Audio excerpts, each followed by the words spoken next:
লন্ডনে হিথ্রো বিমানবন্দরের উদ্দেশ্যে রওনা দিয়েছেন বিএনপির ভারপ্রাপ্ত চেয়ারম্যান তারেক রহমান। বাংলাদেশ সময় মধ্যরাত সোয়া 12টায় বাংলাদেশের উদ্দেশ্যে ছাড়বে তার ফ্লাইট। দলীয় সূত্রে জানা গেছে, ড্রিম লাইনারের BG202 ফ্লাইটের বিজনেস ক্লাসে তারেক রহমানের জন্য 6টি টিকিট সংগ্রহ করা হয়েছে। স্ত্রী ডক্টর জুবাইদা রহমান, মেয়ে ব্যারিস্টার জাইমা রহমান, তারেক রহমানের ব্যক্তিগত সচিব আব্দুর রহমান সানি, প্রেস উইংয়ের সালেহ শিবলি ও জিয়াউর রহমান ফাউন্ডেশনের কামাল উদ্দিন আর সফরসঙ্গী হওয়ার কথা। এছাড়াও বিএনপির ইউরোপের বিভিন্ন দেশে বসবাসরত নেতারা নিজ উদ্যোগে একই ফ্লাইটে বাংলাদেশে আসার কথা রয়েছে।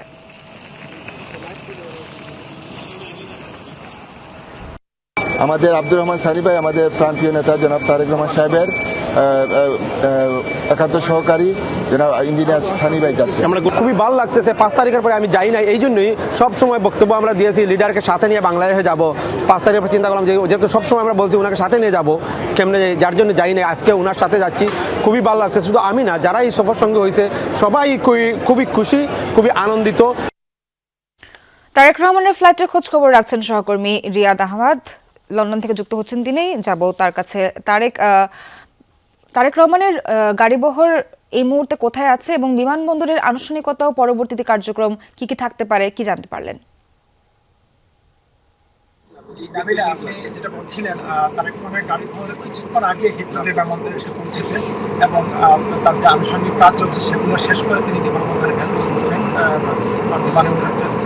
এবং তারপরেই আসলে তিনি যেহেতু ভিআইপি ইউজ করছেন না, তিনি একদম সাধারণ যাত্রীর মতোই তিনি সাধারণ যাত্রী মেনে তিনি সেখানে গিয়ে তার আনুষ্ঠানিক কাজ সারবেন। তারপর তিনি তার সফর সঙ্গীদের নিয়ে ভেতর করবেন এবং তার সফর সঙ্গীদের মধ্যে অনেকেই আজকে হয়েছেন এবং অনেকেই যাচ্ছেন। যদিও তিনি বলেছেন নেতাকর্মীদেরকে বিমানবন্দরে না আসার জন্য, তারপরেও কিন্তু অনেক নেতাকর্মী ইতিমধ্যে বিমানবন্দরে এসে হাজির হয়েছেন তাকে বিদায় দেওয়ার।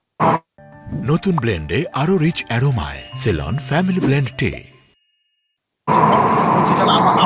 আছেন যুক্তরাজ্য বিএনপির সদ্য ভারপ্রাপ্ত সাবেক সাধারণ সম্পাদক ব্যারিস্টার মওদুদ আহমেদ খান, তিনিও কিন্তু তারেক রহমানের সঙ্গে বাংলাদেশে যাত্রা করছেন। আমরা তার কাছে জানতে চাইব, ব্যারিস্টার মওদুদ আহমেদ খান, আপনি তো করেছেন তারেক রহমানের সঙ্গে, এখন আবার তারেক রহমানের সঙ্গে ঐতিহাসিক দিনের একটা সাক্ষী হওয়ার জন্য আপনি দেশে যাচ্ছেন, আপনার কেমন লাগছে? আমি আপনার পরম করুণাময় আল্লাহর কাছে শুকরিয়া আদায় করছি যে আমি এই স্বদেশ প্রত্যাবর্তনে আমার নেতার সাথে আমি একই বিমানে বাংলাদেশে যাচ্ছি।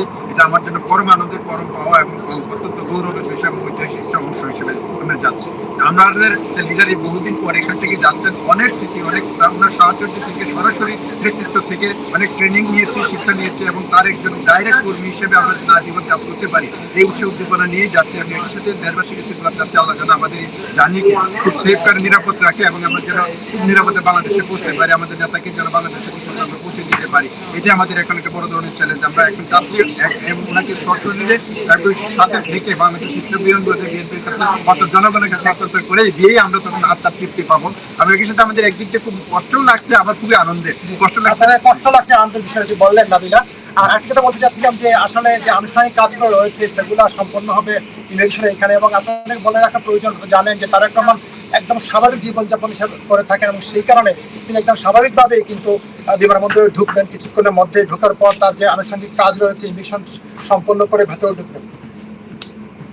জি, তো এই সমস্ত আমাকে তথ্য রয়েছে এবং আমরা কিছুক্ষণের মধ্যেই হিথ্রো বিমানবন্দরে পৌঁছবো আমাদের যমুনা টিম।